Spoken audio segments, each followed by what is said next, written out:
우리는 지금 히브리서 11장을 중심으로 믿음의 사람들 주제로 시리즈를 함께 살펴보고 있습니다.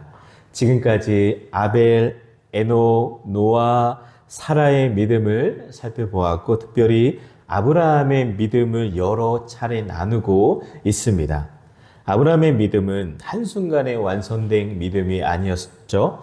하나님께서는 그의 삶을 통해 믿음을 단계적으로 성장시켜 주셨습니다. 우리는 지금까지 아브라함을 통해 여러 가지 믿음의 모습들을 살펴보았어요. 떠나는 믿음을 보았죠. 갈 바를 알지 못했지만 하나님의 말씀을 따라 본토와 친척과 아버지의 집을 떠났습니다. 또한 기다리는 믿음을 보았습니다. 하나님께서 약속하신 이 아들을 받기까지 25년이라는 긴 시간을 인내하며 기다렸습니다. 그리고 순종하는 믿음을 보았습니다. 이해되지 않는 순간에도 하나님의 말씀에 자신을 맡기며 살아갔던 게 바로 아브라함이었습니다. 그런데 오늘 본문은 또 다른 주제의 이야기인데요. 아브라함의 믿음 가운데서도 가장 높은 단계의 믿음을 우리에게 보여줍니다. 바로 드리는 믿음입니다. 어떤 믿음이요? 드리는 믿음입니다.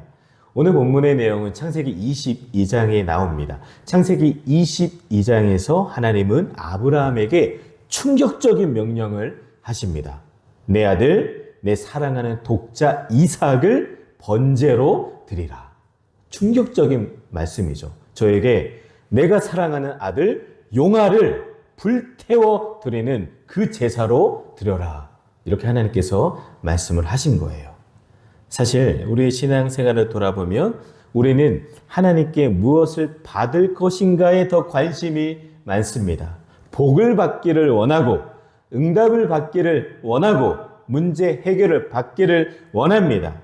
그래서 믿음을 받는 것과 연결하여 생각할 때가 많아요. 물론 하나님은 우리에게 가장 좋은 것을 주시는 하나님이십니다. 그러나 성숙한 믿음은 받는 믿음에서 멈추지를 않습니다. 성숙한 믿음은 드리는 믿음, 하나님께 드리는 믿음으로 나아갑니다.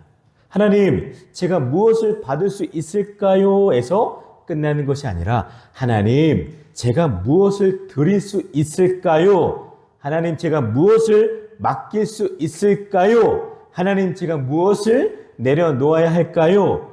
라고 묻기 시작합니다.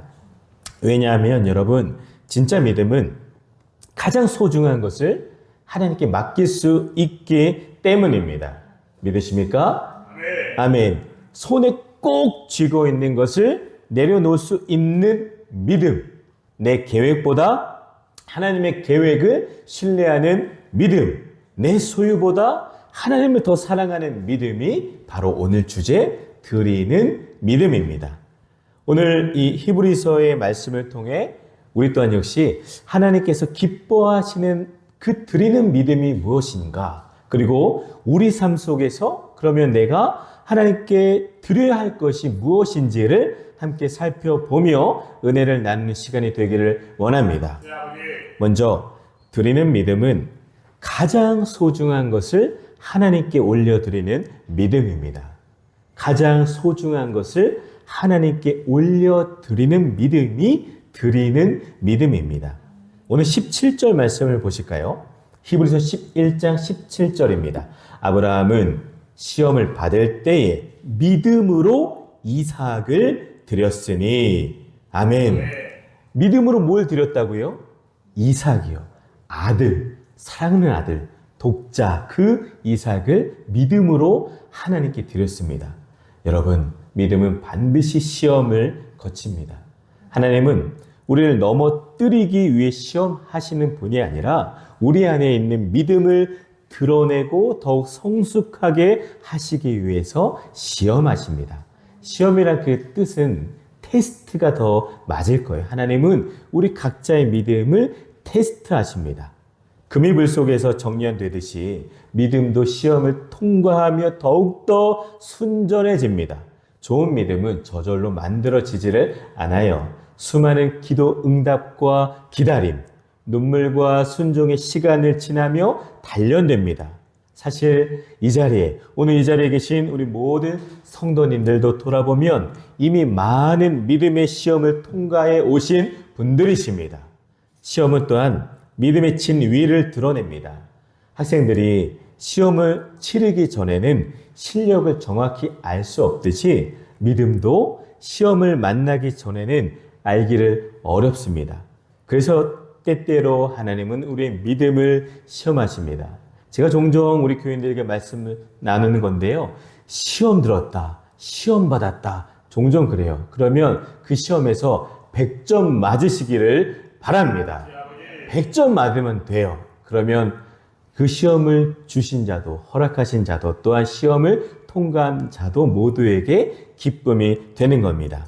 오늘 하나님께서는 아브라함에게 말씀하셨습니다. 창세기 22장 2절 보면은 내 아들, 내 사랑하는 독자 이삭을 데리고 모리아 땅으로 가서 그를 번제로 드리라. 아멘. 이 명령은 아브라함의 생애 가운데 가장 충격적인 명령이었습니다. 이삭은 단순한 아들이 아니에요. 100세에 얻은 아들이었습니다. 또한 약속의 아들이었어요. 오랜 기도의 응답이었습니다. 아브라함의 미래였고 소망이었습니다. 그래서 하나님은 말씀에 보니까 내 사랑하는 독자 이삭이라고 말씀을 하세요. 하나님은 이미 아브라함의 마음을 알고 계셨습니다. 당시 이삭은 어린아이가 아니라 이미 장성한 청년이었습니다. 약 25살에서 30살 전후의 청년으로 보고했습니다. 아브라함은 이 용아처럼 이 어린 자녀를 드린 것이 아니라 평생 기다려 얻은 기쁨과 미래와 소망을 하나님께 드려야 했습니다. 그런데 하나님은 바로 그 이삭을 드리라, 번제로 드리라 라고 말씀하세요. 왜 그러셨을까요? 하나님께서 이삭이 필요하셨기 때문일까요? 하나님은 당시에 다른 이방 종교들처럼 인신 제사를 기뻐하시는 분이 결코 아닙니다. 하나님께서는 이미 살인하지 말라라고 명령하신 분이세요. 하나님은 이삭을 원하신 것이 아니라 아브라함의 마음을 원하셨습니다. 아브라함에게 가장 소중한 것이 하나님인지 아니면 독자 이삭인지를 보기를 원하셨습니다. 하나님보다 약속을 더 사랑하는지, 약속을 주신 하나님을 더 사랑하는지 시험하신 거예요. 사실 하나님께서는 오늘도 우리에게 동일한 질문을 하십니다. 너에게 가장 소중한 것은 무엇이니? 너에게 가장 소중한 것은 무엇이니? 하나님께서 우리에게 물어보실 때 여러분은 어떻게 대답하실까요? 우리에게도 누군가에게 다 있어요. 각자의 이삭이 있습니다. 어떤 사람에게는 자녀일 수 있고, 어떤 이들에게는 건강일 수 있고, 재산일 수 있고, 누군가에게는 성공과 명예일 수 있고, 어떤 사람에게는 자신의 꿈과 계획이 그들만의 이삭이 되는 거죠. 하나님은 물론 그것들을 미워하시는 것이 아닙니다.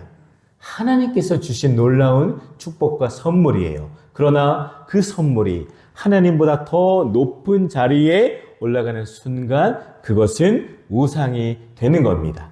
하나님은 우리의 삶에서 언제나 가장 높은 자리에 계시기를 원하십니다. 한 선교사의 이야기입니다. 그는 오랜 시간 선교를 준비하며 안정된 직장과 편안한 삶을 다 내려놓고 가족과 함께 선교지로 떠났습니다. 그런데 선교지에 도착한 지 얼마 되지 않아 어린 자녀가 큰 병에 걸렸습니다. 많은 사람들이 말했습니다. 선교사님, 그냥 돌아오세요. 그냥 한국으로 돌아오세요. 그때 선교사는 눈물로 기도했습니다. 주님, 이 아이도 제 것이 아니라 주님의 것입니다.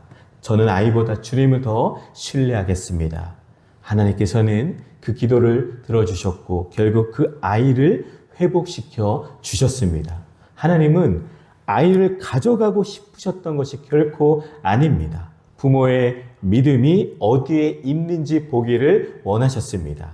창세기 22장의 아브라함도 마찬가지입니다. 하나님은 이삭을 원하신 것이 아니라 하나님보다 더 사랑하는 것이 없는 아브라함의 믿음을 원하셨습니다. 시험을 통해 하나님은 우리 입술에서 이러한 고백을 듣기를 원하십니다. 주님, 제 모든 것은 주님의 것입니다. 제 인생의 가장 소중한 분은 바로 하나님이십니다. 주님이 주신 것보다 주님을 더욱더 사랑합니다. 할렐루야. 우리의 고백이 이러한 고백이 되기를 간절히 축원합니다. 사랑하는 성도 여러분, 믿음은 덜 소중한 것을 드리는 것이 아닙니다. 가장 소중한 것을 하나님보다 앞세우지 않는 것입니다. 만약 오늘 하나님께서 내 이삭을 내게 맡겨라라고 말씀하신다면 여러분은 무엇을 떠올리시겠습니까?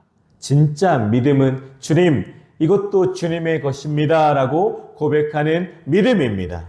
그것이 바로 하나님께서 기뻐하시는 드리는 믿음인 것을 여러분 꼭 기억하시기를 바랍니다. 다음은 드리는 믿음은 하나님의 약속을 끝까지 신뢰하는 믿음입니다. 아멘. 하나님의 약속을 끝까지 신뢰하는 믿음이 바로 드리는 믿음이에요. 18절 말씀을 보실까요? 18절입니다. 그에게 이미 말씀하시기를 내 자손이라 칭할 자는 이삭으로 말미암으리라 하셨으니. 아멘. 아멘. 아브라함이 어떻게 이삭을 드릴 수 있었을까요? 단순히 하나님의 명령이었기 때문만은 아닙니다. 그는 바로 하나님의 약속을 믿었기 때문이에요. 하나님께서 이미 오래전에 아브라함에게 약속해 주셨습니다. 어떤 약속이요? 내 자손이 하늘의 별과 같이 많아질 것이다. 그리고 그 약속의 중심에는 다른 이가 아니라 바로 이삭이다라고 약속을 해 주셨기 때문이에요. 하나님은 분명히 말씀하셨습니다. 내 자손이라 칭할 자는 이삭으로 말미암으리라. 아멘. 즉 하나님의 구원 계획도 언약도 후손도 모두 누구를 통해? 이삭을 통해 이루어질 것이라고 약속해 주셨습니다. 그런데 어느 날 하나님께서 갑자기 말씀하셨어요. 그 이삭을, 내가 사랑하는 독자 이삭을 나에게 번제로 바쳐라. 얼마나 이해하기 어려운 명령입니까? 한편에서는 약속을 주셨는데 다른 한편에서는 그 약속의 통로를 끊어버리라고 말씀하시는 것처럼 보입니다. 인간적으로 생각하면 모순이에요. 앞뒤가 맞지를 않죠. 이해가 되지도 않습니다. 아브라함도 분명히 이해가 되지 않았을 겁니다. 그러나 중요한 것은 아브라함이 이해되지 않는 나의 상황과 나의 감정보다 하나님의 약속을 더 신뢰했다라는 것이 중요합니다. 여러분, 믿음은 모든 것을 이해한 후에 순종하는 것이 아니더라고요. 믿음은 이해할 수 없어도 하나님을 신뢰하는 게 바로 믿음입니다. 우리는 종종 하나님께 묻습니다. 하나님, 먼저 이유를 알려주시면 제가 순종하겠습니다. 설명해 주시면 제가 뒤따라가겠습니다. 이건 우리의 인간적인 생각이죠. 인간적인 모습과 방법이죠. 그러나 하나님은 모든 것을 설명하시지 않습니다. 오히려 하나님은 때때로 이해할 수 없는 상황 속에서 믿음을 요구하십니다. 왜냐하면 믿음은 설명을 붙드는 것이 아니라 하나님을 붙드는 것이기 때문입니다. 아브라함은 그러기에 아침 일찍 일어나 이삭과 함께 모리아 산을 올라가면서도 하나님의 약속을 놓지를 않았습니다. 하나님께서 약속하셨다면 반드시 이루실 것이라고 믿었습니다. 그러니까 눈 뜨자마자 아침 일찍 그 아들을 데리고 산에 올라간 거예요.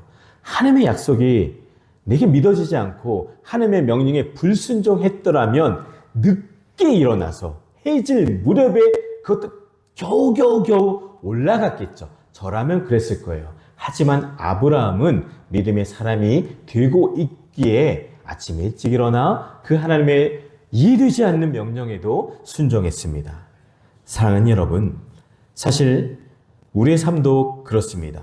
하나님은 우리에게 수많은 약속을 주셨습니다. 믿으십니까? 아멘. 성경을 보니까요, 수많은 약속들이 있더라고요. 내가 너를 버리지 아니하리라. 모든 것이 합력하여 선을 이루리라. 구하라. 그러면 주실 것이요. 내 은혜가 내게 족하도다 등 하나님의 신실하신 약속이 담겨 있습니다. 여러분 그 약속을 꼭 믿음으로 붙잡으시기를 바랍니다. 그런데 현실은 때때로 우리가 믿음으로 붙들고 있는 그 약속과 정반대로 보일 때가 많죠. 기도는 했는데 응답이 보이지 않습니다. 열심히 섬겼는데 결과는 나의 기대와 다릅니다. 건강을 위해 기도했는데 오히려 병이 찾아왔어요. 가정을 위해 눈물로 기도했는데 문제가 생깁니다. 사업을 위해 기도했는데 문이 닫히기도 합니다. 이게 사실 우리가 살아가고 있는 우리 교인들의 모습과 삶입니다. 그때 우리는 흔들리기 시작합니다. 정말로 하나님이 살아계실까? 정말 하나님이 나를 위하여 일하고 계실까? 정말 하나님이 나를 사랑하실까? 약속은 이루어질까? 그것에 대한 회의가 의심이 시작됩니다. 그 순간 믿음의 사람은 상황을 해석 기준으로 삼지를 않습니다. 하나님의 말씀을 해석 기준으로 삼는 거예요. 상황은 변하지만 우리 하나님은 변하지 않으시기 때문입니다. 환경은 흔들려도 하나님의 약속은 흔들리지 않기 때문입니다.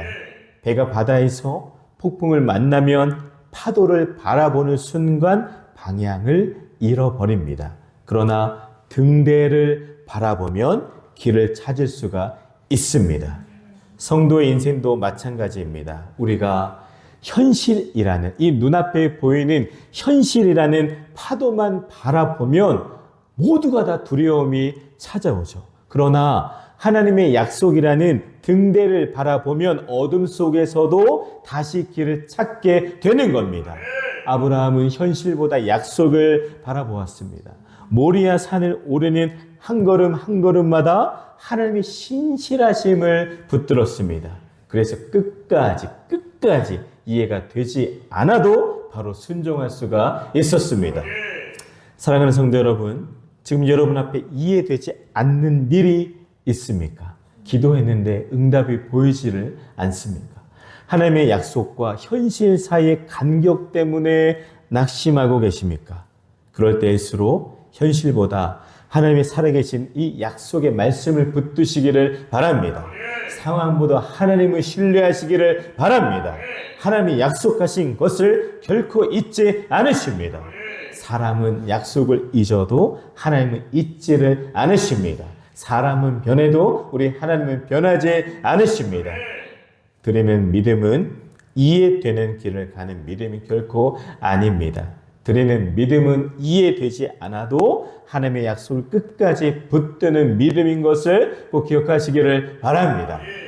마지막으로 드리는 믿음은 부활의 하나님을 믿는 믿음입니다. 할렐루야. 어떤 하나님이요? 부활의 하나님을 믿는 믿음이 바로 드리는 믿음입니다. 그 근거는 바로 19절에 있습니다. 19절을 함께 보실까요? 그가 하나님이 능히 이삭을 죽은 자 가운데서 다시 살리실 줄로 생각한지라. 아멘, 아멘. 이 말씀은 아브라함의 믿음이 단계 성장했는데 이제 그의 믿음이 어디까지 성장했는지를 보여주는 절정의 장면입니다. 하나님께서는 이삭을 번제로 드리라고 명령하셨습니다. 인간적으로 생각하면 모든 것이 끝나는 최악의 상황이죠. 하나님의 약속도 끝나고 미래도 끝나고 소망도 끝나는 것처럼 보입니다. 그러나 아브라함은 그렇게 생각하지를 않았습니다. 그는 하나님의 약속이 끝날 수 없다라고 믿었습니다. 할렐루야. 아멘. 하나님의 약속은 끝나지 않는다. 이것을 믿었습니다. 왜냐하면 하나님은 거짓말 하시는 분이 아니기 때문입니다. 하나님께서는 반드시 이삭을 통해 약속을 이루실 것이기 때문이에요. 그래서 아브라함은 이렇게 생각했습니다. 설령 아들 이삭이 죽는다 해도 하나님께서는 이 죽은 아들을 다시 살리실 수 있다. 이것입니다. 이것이 바로 19절의 의미입니다. 놀라운 사실은 당시까지 성경에는 부활 사건이 한 번도 기록된 적이 없었다라는 것이죠. 아브라함은 누군가의 부활을 본 적도 없고 배운 적도 없습니다. 그럼에도 그는 부활의 능력, 그 하나님의 능력을 믿었습니다. 하나님은 무에서 유를 창조하시는 분이시고 죽은 자도 살리실 수 있는 분이라고 믿었습니다. 이것이 여러분 진짜 믿음입니다. 믿음은 눈에 보이는 가능성을 믿는 것이 아니라 불가능 가운데서도 하나님을 신뢰하는 것입니다. 믿음은 계산기를 두드리며 계산하는 것이 아니라 하나님께 맡기는 것입니다. 믿음은 결과를 확인한 후에 순종하는 것이 아니라 결과를 알지 못해도 하나님을 신뢰하는 것이 바로 믿음입니다. 그래서 아브라함은 아들 이삭과 함께 모리아산 정상까지 올라갈 수 있었고 그 아들을 묶어놓고 칼을 들 수가 있었습니다. 그리고 하나님께서는 마지막 순간 그를 멈추게 하셨죠. 그 아이에게 내 손을 대지 말라. 하나님은 아주 급하게 말씀하셨습니다. 하나님은 이삭을 받지 않으셨습니다. 대신 숫풀에 걸린 순양을 준비해 놓으셨습니다. 아브라함은 그곳에서 하나님의 새로운 이름을 고백합니다. 어떤 이름이요? 여호와 이레. 준비하시는 하나님을 또한 다시 한번 만나게 되었습니다. 여러분, 아브라함은 이 이삭을 드리는 이 사건을 통해서 깨달았습니다. 하나님께 맡기는 것은 잃어버리는 것이 아니다라는 사실이에요. 하나님께 드리는 것은 사라지는 것이 아니다라는 사실입니다. 하나님께서는 당신의 백성이 믿음으로 드린 것을 결코 헛되게 하지 않으십니다. 여러분, 그러기에 우리가 하나님께 드린 시간도 결코 헛되지 않습니다. 기도도 헛되지 않습니다. 눈물도 헛되지 않습니다. 헌신도 사랑도 물질도 하나님께 드린 모든 것은 결코 헛되지 않습니다. 아까워할 필요도 없습니다. 하나님은 때로는 우리가 기대한 방식이 아니라 하나님의 방법으로 응답하세요. 그러나 하나님께 맡겨진 것은 결코 의미 없이 사라지지 않습니다. 오히려 하나님은 그것을 통해 우리의 믿음을 성장시켜 주시고 더 깊은 은혜를 경험하게 하십니다. 무엇보다 오늘 이 본문은 특별히 창세기 22장은 장차 오실 예수 그리스도를 보여주십니다. 아브라함은 사랑하는 독자 이삭을 하나님께 드리려 했습니다. 그러나 하나님은 아브라함의 손을 붙들어 주셨고 아브라함은 결국 아들을 잃지 않았습니다. 그러나 우리 하나님 아버지는 달랐습니다. 하나님은 우리를 구원하시기 위해 독생자 예수 그리스도를 아끼지 않으셨습니다. 우리를 위해 대속물로 내어 주셨습니다. 예수님은 십자가 위에서 자신의 생명을 온전히 내어 주셨습니다. 그리고 죽음 가운데 머물러 있지 않고 사흘 만에 부활하셨습니다. 창세기 22장에서 아브라함이 믿었던 부활의 하나님이 예수 그리스도의 부활을 통해 완전히 드러난 것입니다. 드림이 있기에 여러분 생명이 있는 겁니다. 희생이 있었기에 구원이 있는 겁니다. 맡김이 있었기에 부활의 영광이 있었습니다. 사랑하는 성도 여러분, 우리는 때때로 하나님께 나의 가장 소중한 것을 맡겨야 할 때가 있습니다. 꿈을 맡겨야 할 때도 있고요. 자녀를 맡겨야 할 때도 있고요. 건강을, 미래를 맡겨야 할 때가 있습니다. 그때 여러분 기억하세요. 우리가 믿는 하나님은 죽은 것을 살리시는 하나님이십니다. 끝난 것 같은 곳에서도 새로운 길을 여시는 하나님이십니다. 막힌 길을 기가 막힌 길로 새롭게 인도하시는 하나님이십니다. 모리아산의 하나님은 지금도 오늘도 살아 역사하고 계십니다. 그러므로 여러분 두려워하지 마시고 하나님께 맡기십시오. 드리는 믿음은 손해를 감수하는 믿음이 아니라 오히려 생명, 부활의 하나님을 신뢰하는 믿음입니다. 말씀을 정리합니다. 사랑하는 우리 모든 성도 여러분, 아브라함의 믿음은 마침내 가장 소중한 것을 하나님께 드리는 믿음까지 성장했습니다. 오늘 하나님은 우리에게도 동일하게 물으십니다. 내가 가장 사랑하는 것이 무엇이냐? 그것을 나보다 더 사랑하고 있지는 않느냐? 그러면 그것까지도 내게 맡길 수 있느냐? 이것을 우리에게 묻고 계십니다. 진정한 믿음은 하나님께서 주신 것을 붙드는 것이 아니라 하나님께 다시 내어드리고 맡길 수 있는 믿음입니다. 가장 소중한 것을 하나님께 올려드리는 믿음, 하나님의 약속을 끝까지 신뢰하는 믿음, 하나님께 맡기면 더 큰 은혜로 역사해 주신다는 그 믿음, 이 아브라함에 드리는 믿음이 우리 모두의 믿음이 되시기를 주님의 이름으로 간절히 축원을 드립니다.